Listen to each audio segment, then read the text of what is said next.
Good evening, everyone. My name is Noel Vega Jr., and the non-factual book that I'm going to review today is I Am Martin Luther King Jr. by Brad Menser, and illustrator is Christopher E., based off the story series Ordinary People Change the World. A little bit about Brad Menser, the author. He is a New York Times bestseller, and he is a graduate of the University of Michigan and the Columbia School of Law.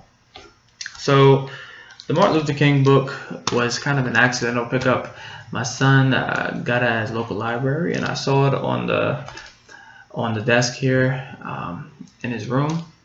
And based on the reading that we have done in chapter 11, the perfect book. And it's not an award-winning book, but it's a very, very great book to read, and it's very relatable to me because the issues I faced as a child and as an adult are brought up in this book. So it's a phenomenal read.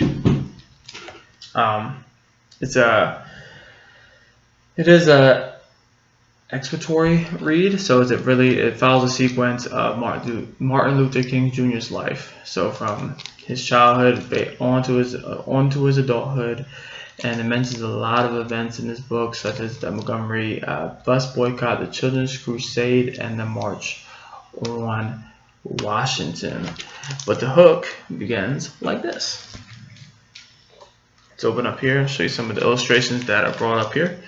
Very cartoonish, very attractive to children's eyes, so they could relate to this. And at the age of 6 years old, Martin Luther King Jr. had a best friend. Obviously, he was white, and it didn't matter to him or matter to the kid until one day his best friend came up to him and said, "Martin, I cannot be your friend anymore. My dad said so." And he began to walk away with no explanation. And Martin Luther King was struck at all. And from an explanation from his parents, he was bitter and angry. And he said, "How could someone treat me differently just because of the color of my skin?" And that's pretty much the premise of this book. I mentioned before that it's a sequence of Martin Luther King Jr.'s life, but also brings up issues like racism and equality. Okay. Do I recommend this book to my 7-year-old that picked it up? Absolutely. But I think it's more recommended for older students, probably around 10, 11 years old, that you can have more developed mind that can relate to some of the issues of equality, of equal rights, of racism, based on some of the students' experiences, and you can have really good in-depth conversation about it. So again, very cartoonish, but I love the text in here because some of the word bubbles are relatable, or not relatable, are addressed to the reader. So I think Martin Luther King's actually talking to you. So that's pretty cool. Some of the things that I learned in this book: he had a similar experience at the age of 14, just like Rosa Parks did, about moving to the back of the bus. At the age of 15, he started college, and at the age of 19, he became a minister and entered seminary school. So that was pretty cool.